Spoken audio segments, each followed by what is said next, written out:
सदा तद्भाव भाविता। भगवान एक बहुत प्यारी बात बता रहे हैं। अर्जुन ने एक प्रश्न किया, प्रभु आप अंत समय में कैसे जानने में आते हैं? तो भगवान ने कहा, अर्जुन देखो, अंत समय जो है ना वो बहुत महत्वपूर्ण है। एक बड़ी विलक्षण बात भगवान ने कही, उसको हम सबको ग्रहण करना चाहिए बड़े अच्छे से। पूरे जीवन जो किया वो तो महत्वपूर्ण है ही है, महत्वपूर्ण, ऐसा नहीं है, लेकिन अंत समय बहुत बहुत महत्वपूर्ण है। भगवान कह रहे हैं अंत समय में तेरी जैसी वृत्ति होगी, जैसा स्मरण होगा, तेरा जैसा भाव होगा, तेरी अगली जो गति है, अगली जो योनि है, तेरे को वैसी की वैसी ही। यदि तू अंत समय में मेरा स्मरण कर लेगा तो तू मुझे ही प्राप्त होगा, इसमें कोई संशय नहीं है। और मेरा स्मरण नहीं हुआ तो जिसका होगा उसका। तो डॉग लवर सतर्क रहे भाई, क्योंकि वो डॉग लवर्स जो है ना, उनका वो डॉग जो है वो मुख्य द्वार पे जो रहना चाहिए था, जो उसका असली पर्पस था, वहां तक तो कोई दिक्कत नहीं है, लेकिन वहां से कूदता फांदता वो drawing room, living room, kitchen room और बेडरूम में भी रहता, चलो तो बढ़िया, हमारे क्या दिक्कत है, सुलाओ पास में। वो यहाँ आ गया, खोपड़ी पे आ गया, वो अंदर गया अंदर, और कुतर्क है कि क्या इसमें प्राण नहीं है? ये भी तो जीव है, कुतर्क है ये, यहाँ आ गया वो। तो जब यहाँ आ गया तो अंत समय में बहुत ज़्यादा चांसेज है कि शायद स्मरण वही होगा। तो सिस्टम का कोई दोष नहीं है, भगवान का कोई लेना देना नहीं है, हम खुद इनवाइट कर रहे हैं कि हमें भाई साहब आप ये बना दो। आप सोचो, अपने ऊपर जरा घटाओ, हमारे घरों में क्या बंटवारे नहीं हुए हैं? सबके घरों में बंटवारे होते हैं। अरे आवाज ही नहीं आ रही, नहीं होते क्या आपके यहाँ? तो ऐसा कोई हाथ खड़ा करे कि जिसको बंटवारे में बहुत ज्यादा मिला हो, अपने भाइयों से ज्यादा मिला हो। हमारे राजेश जी अब बात है भाई, ये तो खड़े ही नहीं कर रहे हैं, ये ऐसे ही है ना। हालांकि आपको मैं अब खैर निशांतर हो जाएगा इनका जो बताऊंगा मैं मामला। बहुत हम में से सबको ये लगता है कि बंटवारे में हमको ज्यादा वाला कोई नहीं बैठा है यहाँ, पक्की बात है ये। और कम भी कोई छोटा मोटा नहीं मिला, बहुत दुख झेले हमने, बड़े तगड़े दुखिया रहे हैं हम, बहुत इंटरनेशनल टाइप के। हाँ, सारा माल मत्ता सब उधर दे दिया। वो बेवकूफ होते थे पहले बंटवारे करने वाले, आता नहीं था उनको। हाँ, महिलाओं के पास ज्यादा है इसमें हिसाब किताब रहते हैं लंबे चौड़े। चलो, तो एक छोटा सा बंटवारा हुआ आपका, 2 4 5 10 करोड़ का होगा, अरे 150 का होगा। और कौन से टाटा बिरला अंबानी बैठे हैं यहाँ? या इससे भी ज्यादा सामान है? इससे ज्यादा सामान तो नहीं होगा ना। तो राजा भरत जो पूरी पृथ्वी के एक छत्र सम्राट है, पूरी पृथ्वी के, सोचो आप, हमने पृथ्वी घूमी नहीं होगी, चाहे आप कहीं घूमे होंगे, इतना बड़ा साम्राज्य उनका, राजा भरत का। 1 करोड़ वर्ष पर राज किया उन्होंने। वो राजा भरत एक क्षण में पूरे साम्राज्य को छोड़ देते हैं। लेकिन देखो क्या भगवान की मतलब लीला है कि वो एक पूरे सम्राट, पूरे पृथ्वी को छोड़ने वाला राजा जब तपस्या करता है तो एक मृग में, क्योंकि वो जो उसकी माँ थी, वो शेर ने दहाड़ा, वो उछली तो गर्भ निकल के गिर गया, और वो तो मर गई माँ गंगा में डूब के, गंडकी नदी में। और वो तपस्या कर रहे थे तो वो बच्चे को उठा लाए, अरे ये बिना माँ के कैसे पलेगा। उसका पालन पोषण किया, खिलाया पिलाया, वो तो ठीक था। लेकिन उसके बाद उनकी उसमें इतनी आसक्ति हो गई कि वो लगे कि अरे यदि मैं नहीं होऊंगा तो इसको कोई खा जाएगा। वो यदि चला जाता, टाइम पे नहीं आता, तो जैसे हम अपने बच्चों की चिंता करते हैं, ऐसे वो पत्तों से, पहाड़ों, अरे मेरा मृग कहाँ गया, कोई खाता नहीं गया, किधर गया, ऐसे ऐसे चिंता करते थे। तो अंत समय में भी उनको किसका स्मरण रहा? तो कौन सी योनि मिली? लेकिन यहाँ पे एक बहुत सूक्ष्म बात भी है। हम जो भजन कर रहे हैं ना, आज जो हम बैठे गंगा किनारे, परम श्रद्धेय स्वामी जी और सेठ जी महाराज के सानिध्य में जो बैठे, भाई जी भी यहाँ महीने भर के लिए आते थे, सेठ जी ने जिम्मेदारी दी। इस गंगा की रज रज में करोड़ों कोटि संतों का जो है सानिध्य है। ये रज ऐसे ही नहीं है, ये गंगा माँ का किनारा ऐसे ही नहीं है। यहाँ हम शुद्ध भाव से बैठे तो जितना हमने जन्मों में अर्जित नहीं किया होगा साधन से, उससे ज्यादा लेके उठेंगे हम, ऐसा मेरा भाव है। ये खाली नहीं जाएगा, क्योंकि यहाँ बैठ ही नहीं सकता कोई, संभव ही नहीं है। कोई बहुत ऐसा कोई संयोग होता है तब हम आते हैं, लेकिन हमारी बुद्धि तब खराब हो जाती है, तब ये संयोग हमें थोड़ा आसानी से और जल्दी मिलने लग जाता है, तब हमारी बुद्धि खराब हो जाती है। तो राजा भरत को मृग योनि में भी अपने पूर्व जन्म का स्मरण रहा, बोलो, जबकि वो पशु योनि है, लेकिन उनको स्मरण रहा। और ना उन्होंने मां का दूध पिया, ना उन्होंने जीवन भर एक भी हरा पत्ता नहीं खाया। यदि यहाँ पे वो चल रहे हैं और यहाँ हरे हरे पत्ते, तो वो दूर चले जाते जहाँ पे सूखे पत्ते होते और सूखे पत्ते खाते। क्यों? कहीं भी मेरी आसक्ति जुड़ ना जाए, इतने सतर्क थे।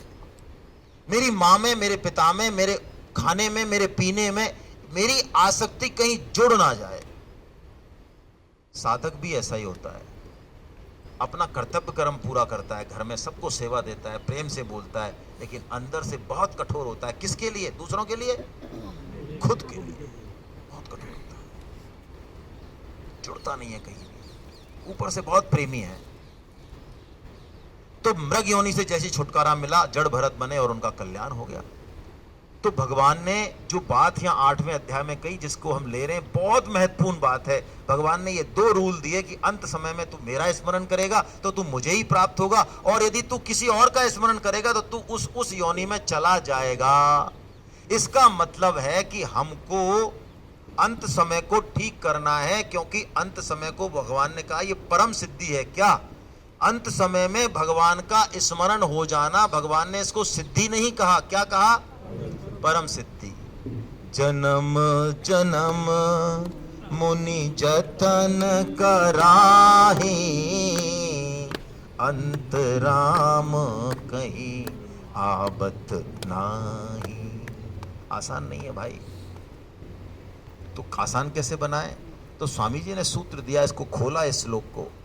स्वामी जी ने कहा प्राय अंत समय आते ही हमारी जो ये बुद्धि है, जो भोग चाहती है, जो विलास चाहती है ना, तभी तो फंसे हम यहाँ।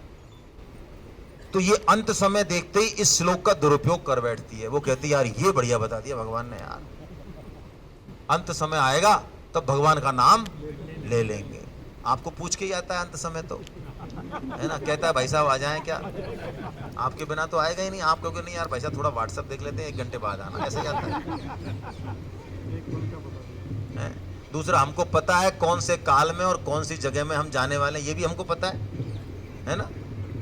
तो स्वामी जी ने इस मिथक को तोड़ा और कहा अंत समय का मतलब है अंत, ये क्षण जो गया इसका अंत तो अभी हो गया, ये सेकंड जो गया बोलो वापस आएगा। तो स्वामी जी ने कहा जो इसको सुधार लेगा उसका अंत समय अपने आप सुधर जाएगा। ये स्मरण का विज्ञान है। तो बस क्या करें भाई, कुछ काम करें।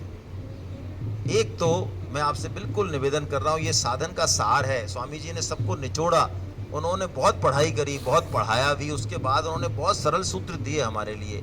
एक तो हम अपना संग बदल लें, बुरे लोगों को छोड़े नहीं, है ना, ऑफिस में है या कहीं छोड़ो मत, अच्छे लोगों का संग चालू कर दो, आपको पता नहीं चलेगा वो कब छूट जाएंगे। आप देखो, चेक करो कि आपके आसपास किस तरह के लोग हैं, एकादशी करने वाले, गीता पढ़ने वाले, अच्छे लोग हैं, वैष्णव हैं, भक्त हैं कि नहीं है, या ऊट पटांग लोग हैं। यदि देखो आप यदि शराब नहीं पीते हैं लेकिन शराबियों के साथ बैठते हैं तो आपको शराबी माना ही जाएगा। और इतना अपने आप को सामर्थ्यवान मत मानो कि आप उनके बीच में रह के भी, और है ना, काजल की कोठरी में कैसा हो सयानो जाए, है ना, अंत में दाग लागे ही पे लागे, लगता ही है। तो जैसा करेंगे संग वैसा चढ़ेगा रंग। अब हमको भगवत स्मृति रहे, इसके लिए 2 साधन सबसे इंपॉर्टेंट है। पहले तो संग सुधार लिया, आहार विहार भी सुधार लें भाई थोड़ा सा। क्या जा रहा है हमारे राजेश जी, संतोष जी, देखो आप, ये हमको वहाँ मासिक सत्संग जो हम करते हैं जहाँ 250-300 आदमी होते हैं जयपुर में हर महीने, वहाँ भी ये चैन से नहीं बैठने देते हैं। वहाँ पे भी आटा खुद पिसाते हैं, दाल बढ़िया लाते हैं, मसाले लाते हैं, ना क्या क्या करते रहते हैं। ये क्यों करते हैं ये? जिससे कि हम शुद्ध, क्योंकि जैसा खाए अन्न वैसा बने मन, है ना। और आहार शुद्धि सत्व शुद्धि, सत्व शुद्धो ध्रुवो स्मृति, उपनिषद का मंत्र है ये। आहार बहुत बेसिक है। आहार से हमारा सत्व, चित्त, मन, बुद्धि ये शुद्ध होता है, और शुद्ध चित्त और मन में ही भगवान की बात प्रकट होती है। और आहार का मतलब सिर्फ अन्न से ही नहीं है, आहार का मतलब है हर इंद्रिय का अपना एक आहार है। आंख से हम क्या देखना चाह रहे हैं, मन हमारा कहां भटक रहा है, कौन सी सोशल मीडिया ट्विटर पे जा रहा है, जो समाचार पत्र है उसको 2 घंटे में हम कितना चाट लेते हैं, है ना, उसके बिना हमारा खाना नहीं पचता। देखिए हम अपनी वृत्ति को चेक करें, हमारे कान को, आंख को, नाक को, त्वचा को, इनको चाहिए क्या आखिर में, ये ले क्या रहे हैं, इंटेक क्या है इनका। यदि इनका इंटेक खराब है तो आउटपुट आप अच्छा आ ही नहीं सकता, संभव नहीं है। कोई सा भी योग कर लो चाहे। 2 काम और करें इसके अलावा। एक तो आज से व्रत लें, आप आज से ही लें, अभी से लें कि हम भगवान नाम जप अवश्य करेंगे। माला से करेंगे, माला से नहीं करें तो काउंटर ले लें, आप सब जानते होंगे, काउंटर से करें। भगवान नाम जप कीजिए, कोई शर्म नहीं है इसमें, कलयुग का मुख्य साधन है ये। करके देखिए, 1 महीने 2 महीने करके देखिए, 16 माला तक पहुंचना है हमको। 4 माला करिए, 8 माला कीजिए, देखना आपका जीवन, आपका मन, आपका चित्त कितना प्रसाद में, कितने आनंद में रहता है। आप करके तो देखिए, है ना, बिना उसको उस पर ज्यादा रिसर्च मत कीजिए, खुद करिए आप। राम नाम रटते रहो, जब लगी घट में प्राण, कबहू तो दीन दयाल के भनक पड़ेगी कान। के सब को किए, मत को किए असार, रात दिवस के कूकते, कबहू तो सुने ही पुकार। रटते रहे हम तो, फालतू बोले ना। दूसरा काम, एक तो ये करें, दूसरा काम देखो, जब आपने नई दुकान खोली है और उस दुकान का आपको बिजनेस बढ़ाना है, ग्राहक बढ़ाने हैं, तो उसकी कोई न कोई युक्ति कहीं न कहीं आपके दिमाग में चलती रहती है। ऐसे ही यदि आपने भगवान को अपना मान लिया और भगवान के आदेश को अपना सिरोधार्य मान लिया, भगवान ने आदेश दिया कि मेरे जो बच्चे हैं इनमें तू गीता का प्रचार कर, इनमें से एक भी भूला भटका यदि मेरी तरफ आ गया तो मुझे जितनी प्रसन्नता होगी उससे ज्यादा प्रसन्नता मुझे किसी दूसरी चीज से नहीं होगी। खाना खिला दे, वस्त्र दे दे, वो ठीक है, लेकिन किसी बच्चे को, बिछड़े बच्चे को उसकी माँ से मिला देना, इसके समान कोई पुण्य नहीं है। इसको अभयदान कहा, और ये हमारे इस परिचय अभियान का आधार है। हम गीता प्रचार का कोई मौका ढूंढे ना, भूले ना, छोड़े नहीं, हम लगे रहें। जहां भी मौका मिले, ट्रेन में, बस में, कुछ किताब ले जाएं अपने साथ, कुछ फॉर्म ले जाएं, गीता की किताब ही दे दें। आपके पास पैसा, आप वैसे दान देते, मैं कहता हूँ 8-8 रुपए की आप किताबें रखें, किताब दे दें लोगों को, कह दें आप पढ़ के दे देना यदि चाहिए, आपको पसंद है तो। लो मत, चाहे कह दोगे तो उसको वैल्यू समझ में आएगी। एक किताब, गीता प्रेस की किताब, एक किताब से ही पूरा जीवन जो है वो बदल जाता है।